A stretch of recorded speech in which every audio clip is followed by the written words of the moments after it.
Welcome to another video. Today's topic is bounds, part 1. So before we get into questions, it's good to have an idea of what bounds actually mean and why I have a part 1 and part 2. Upper and lower bounds are the maximum and minimum values that a number could have before it was rounded. So for example, let's say you have 1, just the number 1. To find the upper and lower bounds, we have to find the minimum number that can be rounded to 1 and the maximum number that can be rounded to 1. So for example, 0.5 is the minimum number that can be rounded to 1, and the maximum number that can be rounded to 1 is 1.49999 recurrent. Until it reaches 1.5, then it can no longer be rounded to 1. It will be rounded to 2.0. Okay, so the numbers that range from 0.5 to 1.5, any number in between these numbers can be rounded to 1.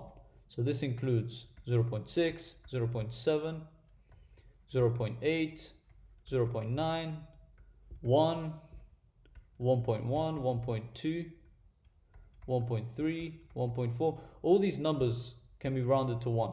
Okay, so normally we put them into a range. Okay, so x greater than 0.5, which is the lower bound, and under 1.5. So anything equal to or greater than 0.5 and under 1.5 can be rounded to 1. So this will be the lower bound, this will be the upper bound. So a rounded measurement is when a measurement is rounded to a given unit, and the actual measurements can be anything up to half a unit bigger or smaller. So let's say 11 is rounded to the nearest 2 significant figure.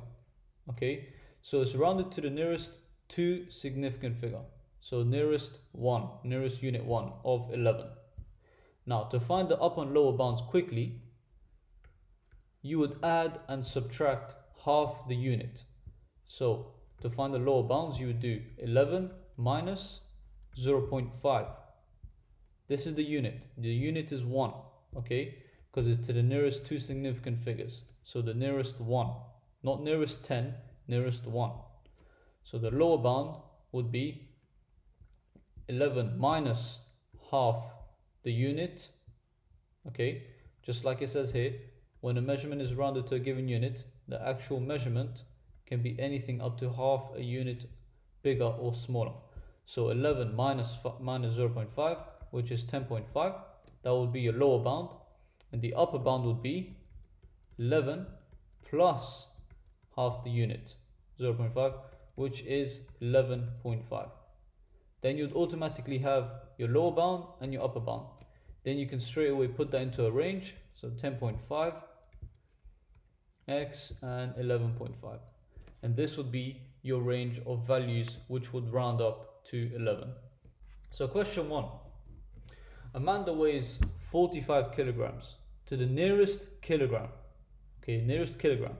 Find the lower and upper bounds of her weight. So straight away is to the nearest kilogram. Okay, nearest 5 basically. So 45 to the nearest 1 kg. This is your unit. Okay, so then you use half of that to find the upper and lower bounds. So the lower bounds would be 45 minus half the 1 kg. So that would be 0.5, and that would give you 44.5 kg. That's your lower bound.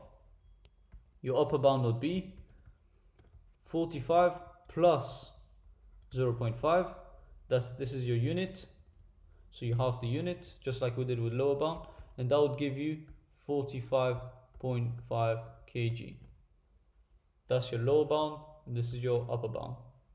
Question 2. The length of a football pitch is 87 meters. Correct to 2 significant figures. So 87 meters to two significant figures.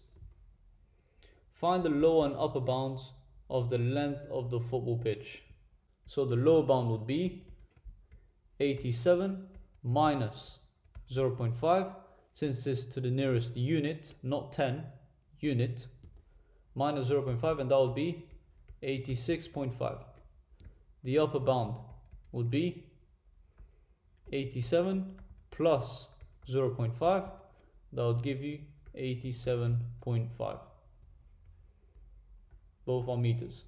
So this is your lower bound and this is your upper bound. Question 3.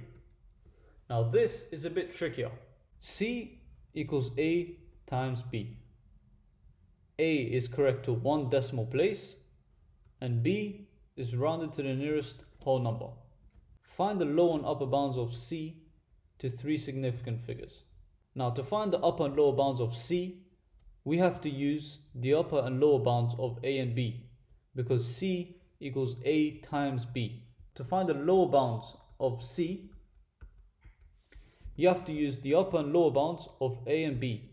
Okay, now to do that, since we're doing multiplication, we're going to times the lower bound of A times the lower bound of B. Now why is that?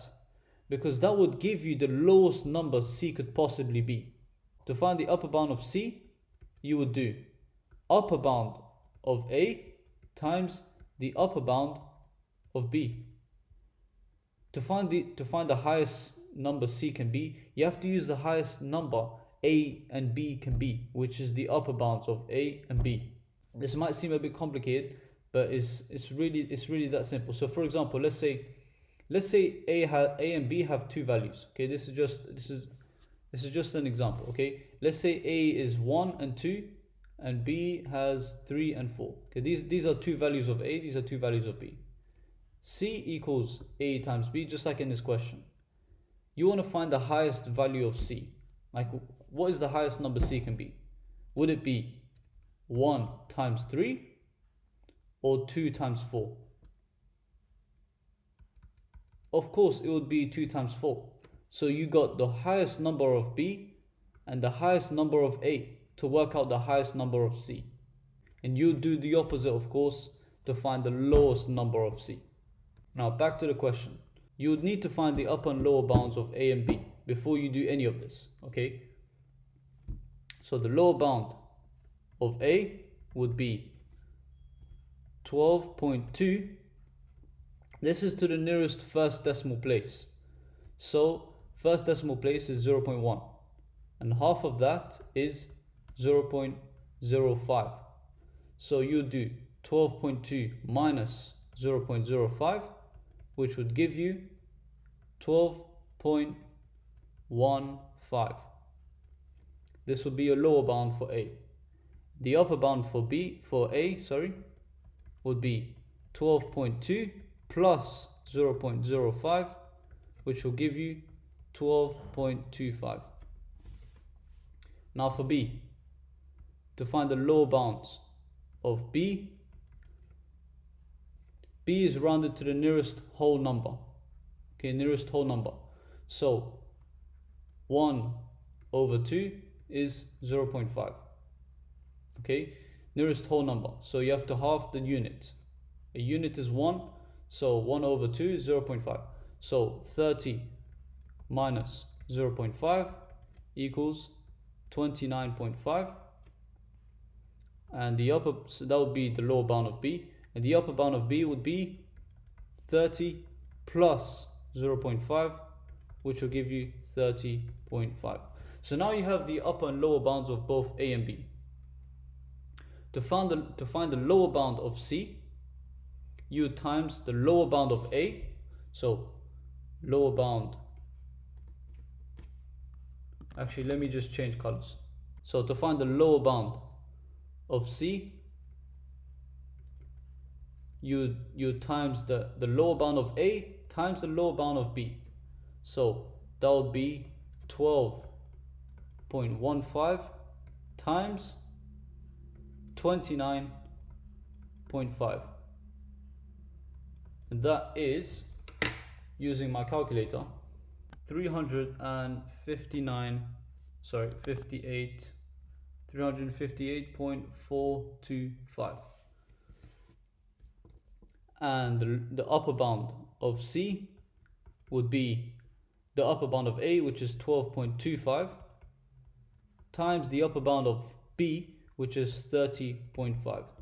That would give you 373.625. Now the question is asking you to round the values of C to three significant figures. So the lower bound of C would be, round this to the nearest three significant figure, so that would be 358. If you don't know how to round to significant figures or to decimal places, I put a link in the description. I made a whole video about that, so go check that out. And for the upper bound of C, round that to three significant figures, and that would be 374. Last question. Emma ran 150 meters to the nearest meter. So 1 meter. It took her 45 seconds to the nearest second. So 1 second. Find the lower and upper bounds of Emma's speed in meters per second. Give your answer to two decimal places. So first of all, before we do anything, write out the equation of speed. So speed equals distance over time. Now to find the upper and lower bounds of speed, you have to find the greatest value of speed and lowest value of speed using the upper and lower bounds of both distance and time. If you want to find the lower bound of speed, I'll label speed as S, distance as D, and time as T. So if you want to find the lower bound of S, you have to have a fraction that will form the lowest number. Okay, in this case, you would get the lowest value, the lower bound of D over the upper bound of T. You would get the smallest number D can be divided by the biggest number time can be.